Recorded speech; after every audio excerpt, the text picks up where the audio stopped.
बिस्मिल्लाहिर्रहमानिर्रहीम। अस्सलाम वालेकुम। मैं हूं फैसल बेग और आप देख रहे हैं मेरा ऑफिशियल यूट्यूब चैनल। तमाम नए आने वाले दोस्तों को अपने चैनल पे खुशामदीद कहता हूं। साथ में आपसे गुजारिश करूंगा कि हमारे चैनल को सब्सक्राइब करें, साथ लगे घंटी के बटन को ज़रूर दबाएं ताकि हमारी हर नई आने वाली मालूमाती वीडियो का नोटिफिकेशन सबसे पहले आपको मिले।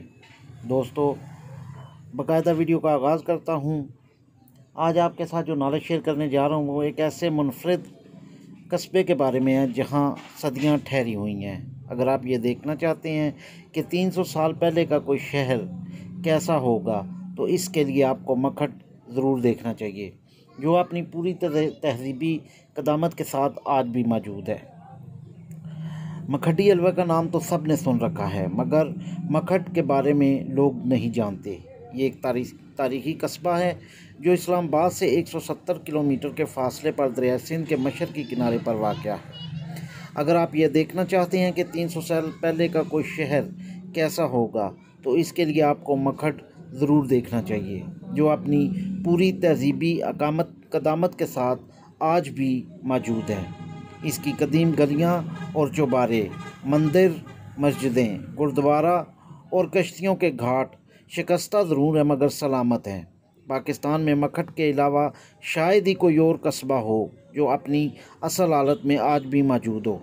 इस्लामाबाद से कोहाट जाते हुए अटक की तहसील जंड आती है।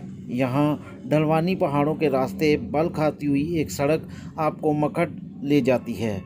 यहाँ तंग और छती हुई गलियाँ, खूबसूरत पत्थरों से तराशुदा दरो दीवार अपने दौर के माहिर कारीगरों के फ़न का मुँह बोलता सबूत हैं। दरिया के रुख पर बने हुए 3 मंजिला घर और इनके खूबसूरत चौबारे देखकर गुमान गुजरता है कि जब इस शहर में ज़िंदगी अपने जोबन पर होगी तो कैसी दिखती होगी। यहाँ शब बारातें कैसी होती होंगी और दिवालियाँ कैसी मनाई जाती होंगी। कितने हिंदू बहन अपने मुसलमान भाइयों को राखी बांधती होंगी। हिंदुओं, सिखों और मुसलमानों पर मुश्तमिल तकशीरी समाज की बिन्त क्या होगी। मशहूर खटक नाच देखते हुए ख्याल आता है कि यहाँ ज़िंदगी ने कितनी ही खूबसूरत अंगड़ाइयाँ ली होंगी। न जाने फिर इसे किसकी नज़र लगी होगी कि आज ये शहर तो अपनी जगह खड़ा है मगर इसको मकीन तारीख़ में कहीं खो गए हैं। आज इस शहर से कहीं ज़्यादा वसी इसका कब्रिस्तान है जो 3 मील पर फैला हुआ है। अक्सर कब्रों के निशान तक मिट चुके हैं। मकामी अफराद के बकौल ये कब्रिस्तान 1000 साल पुराना है। मखट के मगवी मानी बहुत बड़े खड्डे के हैं। ये महाखड्ड से बनते बिगड़ते मखट हो गया। मोहम्मद वज़ीर अब्दाली की किताब तारीख़ मखट, जिसे दारुल हफीज़ अटक ने 2009 में शाया किया, इसके सफ़े 3 पर दर्ज है कि 2000 कबल मसीह में कौरव और पांडव कबाइल के दरमियान आबी गुजरगाह पर कब्ज़े की जंग मखट से 15 किलोमीटर दूर माड़ी इंडस में किला मानी कोट में लड़ी गई, जिसके आसार आज भी मौजूद हैं। माड़ी इंडस अशोक का पाया तख्त भी रहा है। ईरान का शहनशाह दारा का अमीर अलबहर आबी रास्तों की तलाश में मखट से गुजरा था। मखट इस वक्त हिंदू मत का बहुत बड़ा मरकज़ था। सिकंदर आज़म की फ़ौज के कुछ लोग भी भागकर मखट में पनाहगज़ीन हो गए थे। 317 में नौशरवान आदल के दौरे हुकूमत में मखट सल्तनत फ़ारस में शामिल थी। कहते हैं कि मखट एक तजारती शहर था।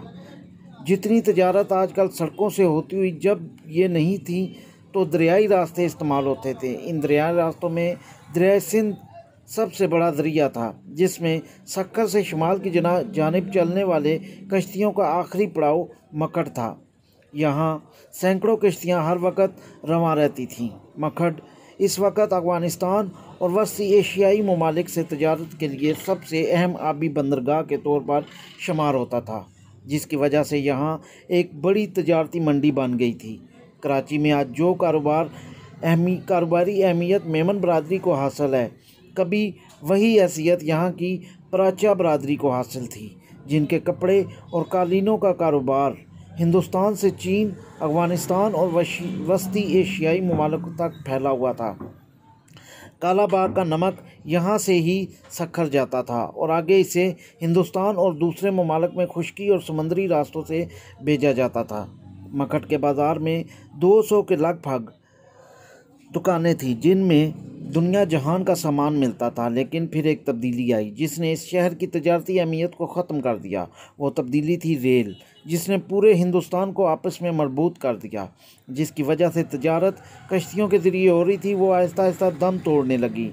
इंडस फर्टिलाइज कंपनी, जिसके तजारती जहाज़ सक्खर और रोहड़ी से कालाबाग और मकड़ तक चला करते थे, वो नॉर्थ वेस्टर्न रेलवे में जम कर दी गई। 1894 में रावलपिंडी से मियांवाली और मुल्तान तक पटड़ी बिछाई गई तो रेल मकड़ के नज़दीक इंजरा से गुजरने लगी। नतीजा ये निकला कि अगले सालों में मकड़ की रौनकें मांद पड़ गईं।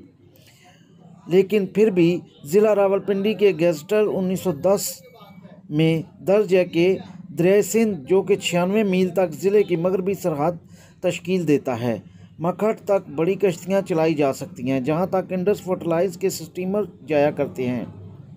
छोटी कश्तियाँ अटक तक भी जाती हैं, मगर मकड़ और अटक के दरमियान कश्ती रानी मुश्किल और ख़तरनाक है। मकड़ तसक्खर ये कश्तियाँ वसी तजारत सर अंजाम देती हैं। औसतन साइज़ की कश्तियाँ 600 मन वज़न ले जा सकती हैं, लेकिन 1000 मन वाली कश्तियाँ भी यहाँ आम हैं, जिन्हें 5 आदमी खेत में मकड़ में मलाहों की बस्ती भी है, जिन पर 1095 रुपये लगान भी आयद हैं। कभी यहाँ कश्तियों का एक पुल भी हुआ करता था, जहाँ से दरिया पार कर किया जाता था, लेकिन फिर रेलवे के आने से वो ख़त्म हो गया। मकड़ में एक ही वक्त में 32 कश्तियाँ लंगरअंदाज हो सकती थीं। मकड़ की तारीख 2 हिस्सों में है। एक 17वीं सदी से पहले का मकड़, जिसकी तारीख कबल मसीह तक जाती है। मकड़ का पुराना शहर कैसे तबाह हुआ, इस हवाले से तारीख खामोश है। ताहम ये बात हकीकत है कि दरिया सिंध में कई बार खौफनाक तूफ़ानी आई, जिसने इसके किनारे पर आबाद बस्तियों को तहस नहस कर दिया। अटक के गेज़ेटर 1930 में रकम है कि 16 जून 1841 में आने वाले सैलाब से 4 बटालियन फ़ौज अपने घोड़ों और सामान समेत बह गई। 1/4 तरबेला बह गया। ऐसा ही सैलाब 1899 और 1928 में भी आया। 2010 के हालिया सैलाब में भी मकड़ की मौजूदा आबादी को खासा नुकसान हुआ, जिससे ये कयास किया जा सकता है कि पुराना मकड़ किसी ऐसी ही खौफनाक सैलाब की नज़र हो गया होगा। मकड़ से अटक की जानिब दरिया पर दूसरा पड़ाव बागे नीलाब का है, जिसकी तारीख अहमियत ये भी है कि कई हमलावर दरिया सिंध को यहाँ से पार करके हिंदुस्तान में दाखिल हुए। बागे नीलाब में संगे मरमर की ऐसी चट्टानें कसरत से मौजूद हैं, जिन पर मुख्तलिफ नक्शे नगार बने हुए हैं, जो कोहस्तान के इलाके दिया मीर से बह कर आती हैं। ये चट्टानें इतनी भारी भरकम हैं कि जो सैलाब इन्हें दिया मीर से बाग नीलाब तक 300 किलोमीटर नीचे धकेल के लाया होगा। यकीनन इसने मकड़ और शायद इस जैसी कई बस्तियों के नामो निशान भी मिटा दिए होंगे। मौजूदा मकड़ शहर 17वीं सदी में फसीलों के अंदर बनाया गया था, जिसके 3 दरवाजे थे ताकि ये बैरूनी हमलावरों से महफूज रह सके। दरिया के साथ साथ ये शहर 3 किलोमीटर तक आगे चलता है, जहाँ 11 घाट हैं, जिन्हें मकामी ज़बान में पतन कहा जाता है। खान और मकड़ के बंगले के पास मौजूद घाट को खानाने वाला पतन कहते हैं। दीगर पतनों में बेड़ियाँ वाला, लोना वाला, कड़ियाँ वाला, कमारा वाला, पीरा वाला और मौलवी साहब वाला, झुगियाँ वाला, तोतियाँ वाला, दरबों वाला और खड़ पड़ाव वाला पतन शामिल है। मकड़ की तहजीब के दामद से पता चलता है कि ये शहर मुख्तलिफ मज़ाहिब का मरकज़ रहा है।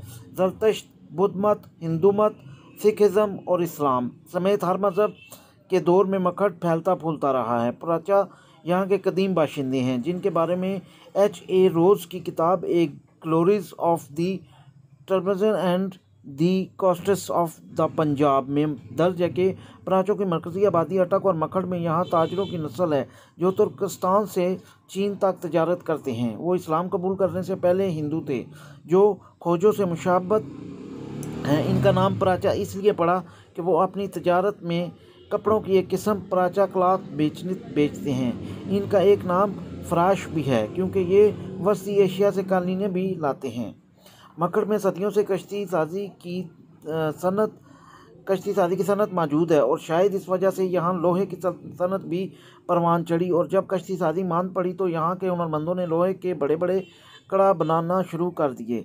मकड़ की मसरूमात में दूसरी मशहूर चीज़ें यहाँ की मिट्टी की हांडियाँ, जिन्हें मकामी ज़बान में कटवी कहा जाता है। मकड़ सैकड़ों साल हिंदू तहजीब व तमद्दुन का अहम मरकज़ था। आज भी दरिया सिंध के किनारे पर मौजूद एक मंदिर इसकी गवाही देता है, जिसकी सीढ़ियाँ दरिया की तरफ उतरती हैं। इस मंदिर के साथ हिंदुओं का एक कम्प्लेक्स भी मौजूद है, जिसमें एक बहुत बड़ी लाइब्रेरी भी मौजूद थी। ये हिंदू तहजीब की शान व शौकत थी, जिसने यहाँ पर मुसलमान मुबल्लिगीन को आने पर उकसाया, जिसकी वजह से आज यहाँ पर खाने वाला पीर लाल बादशाह, मौलाना मोहम्मद अली मखदूमी लखनवी, आला पीर और मौलवी साहब के खानवा समेत 4 रूहानी गद्दियाँ मौजूद हैं। हज़रत मियाँ मीर के मज़ार के साथ एक कदीम लाइब्रेरी भी मौजूद है, जिसमें 11,000 से ज़ायद कुतुब हैं, जिनमें कलमी नुस्खों का भी एक बड़ा ज़ख़ीरा है। इन नुस्खों में नबी करीम और हज़रत अली की तहरीरों के अक्स भी शामिल हैं। यहाँ औरंगज़ेब आलमगीर के हाथ से लिखा हुआ कुरान भी है। 1910 में मकड़ की आबादी 4,195 अफराद पर मुश्तमिल थी, जिसे म्यूनिसिपल कमेटी का दर्जा भी हासिल रहा, मगर यहाँ के खानों और पीरों में लड़ाई की वजह से मकड़ म्यूनिसिपल कमेटी के दर्जे से महरूम कर दिया गया। पीर ऑफ मकड़ पीर सफ़ीउद्दीन, जो भट्टो के करीबी साथियों में शुमार होते थे और जिन्होंने नवाब कालाबाग की मुखालफत को खातर में न लाते हुए मोहतरमा फ़ातिमा जिन्ना का साथ दिया था। इनकी जद अमजद नूरी बादशाह 1650 के लगभग बगदाद से आए थे।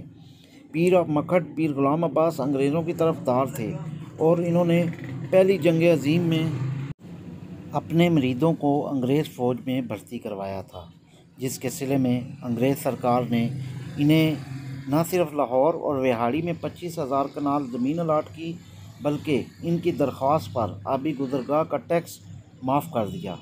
ये टैक्स खान ऑफ मकड़ लेता था, इसलिए यहाँ से पीर ऑफ मकड़ और खान ऑफ मकड़ की दुश्मनी का आगाज़ हुआ। खान ऑफ मकड़ के बारे में तज़किरा रोसाए पंजाब में लिखा है कि शेर मोहम्मद खान सागरी पठानों का सरदार है, जो अहमद शाह दुरानी के अहद में मकड़ पर हुक्मरानी करने लगा। सिख के अहद में अराज़ी पर नगद लगान वसूल किया जाता था, जिसका 8वां हिस्सा खान ऑफ मकड़ के लिए छोड़ दिया जाता था, जो महसूल चुंगी दरिया सिंध से सोना निकालने और मकड़ के घाट पर उतारे जाने वाले सामान से लिया जाता था। कहते हैं कि यहाँ वासराय हिंद लॉर्ड डेवल भी आया था, जबकि अटक का गेज़टर कहता है कि लॉर्ड डलहौज़ी के कॉन्वॉय का एक हाथी कालाबाग जाते हुए मकड़ के नज़दीक दलदल में धंस कर हलाक हो गया था। यहाँ पर कई मशहूर फ़ातिहीन ने भी अपने कदम रखे हुए होंगे, लेकिन तारीख़ हमेशा किलों और इनके लिए लड़ी जाने वाली जंगों को याद रखती है। मकड़ की तारीख़ 100 साल बाद एक और मोड़ ले रही है और अब सी पैक का मगरबी रूट इसके करीब से गुजर रहा है, जिसकी वजह से इस तक रसाई आसान हो जाएगी। मकड़ शायद तारीख़ में अपना खोया हुआ मकाम तो हासिल ना कर सके, लेकिन अगर हुकूमत इस कस्बे के मिटते हुए आसार को महफूज बना ले तो यहाँ सियाहत को फ़रोग़ मिल सकता है। दरिया के रुख पर बनी हुई 3 मंजिला हवेलियाँ, जिन्हें माड़ियाँ कहा जाता है, वो बआसानी होटल्स और रेस्टोरेंट्स में तब्दील हो सकती हैं। इमरान खान के मशीर जुल्फ़ी बुखारी का आबाई इलाका ज़ियारत बेला भी यहाँ से करीब है। वो मकड़ को सियाहती मकाम में तब्दील करके यहाँ के मिटते हुए वर्से को बचा सकते हैं। दोस्तों, उम्मीद करता हूँ कि आपको मेरी वीडियो पसंद आई होगी। अगर वीडियो पसंद आए, लाइक, शेयर और कमेंट्स ज़रूर कीजिएगा। इंशाल्लाह आपसे नई वीडियो में दोबारा मुलाकात होगी। इजाज़त दें अपने मेज़बान फैसल बेग को। अल्लाह हाफ़िज़।